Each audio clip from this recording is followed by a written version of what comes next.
చెప్పమనగా ఆయన తల్లి మరి మనము చేయించున్నప్పుడు ఆయన రాజ్యములో సగము భాగము అడిగిందేమో తన తమ్ముడి గురించి.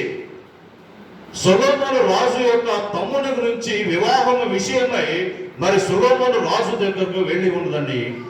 మరి అప్పుడు మనవి చేయించున్నప్పుడు సొలొమోను రాజు అంటూ ఉంటాడు, నా ఆస్తిలో నా రాజ్యములో ఈ యొక్క దేవుడు సమకూర్చబడినటువంటి రాజ్యములో సగము అడిగినా ఇచ్చేదను అని ఒక వాక్యము ద్వారా తెలియపరిచి ఉన్నాడు. కానీ తన యొక్క కుమారుని వివాహము విషయమై ఘనపరిచినట్లుగా పరిశుద్ధ గ్రంథంలో మనము చూడవచ్చు. చూడండి, రాజుల గ్రంథము 1వ రాజుల గ్రంథము 2వ అధ్యాయము 19వ వచనము నుంచి మరికొన్ని మాటలు మనకు చెప్పబడుచున్నవండి.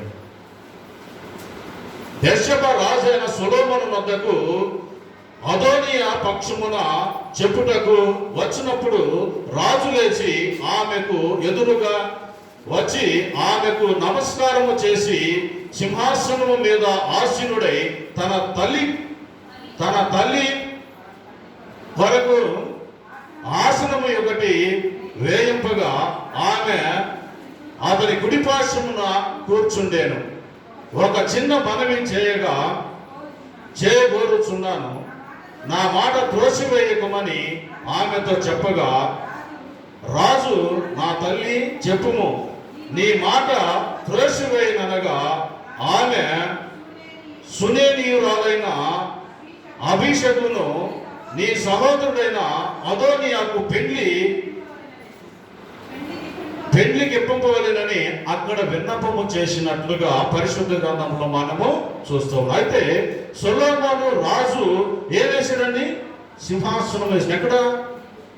కుడిపార్శ్వమున ఆమె తల్లికు ఒక సింహాసనం వేసిన. అలాగే మరి ఇక్కడ జబదే యొక్క కుమారుల యొక్క తల్లి కూడా మరి యొక్క సింహాసనమును అడుగుట కొరకై వెళ్ళినట్లుగా పరిశుద్ధ గ్రంథంలో మనకు చెప్పబడుచున్నది. అప్పుడు జబదే కుమారుల తల్లి తన కుమారులతో ఆయన యొద్దకు వచ్చి నమస్కారము చేసి యొక్క మనవి చేయబోగా, నీవేమి అడుగుచున్నావని ఆయన అడిగాను. అందుకు ఆమె, నీ రాజ్యమందు ఈ నా ఇద్దరి కుమారులు ఒకడు నీ కుడి వైపునను ఒకడు నీ ఎడమ వైపునను కూర్చుండ సెలవిమ్మని ఆయనతో మనవి చేయగా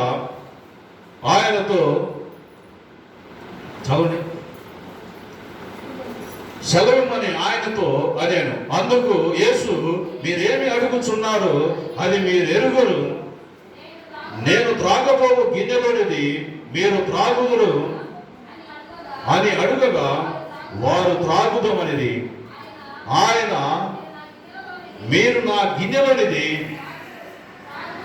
తాగుదురు గాని నా కుడి వైపునను నా ఎడమ వైపునను కూర్చుండనిచ్చుట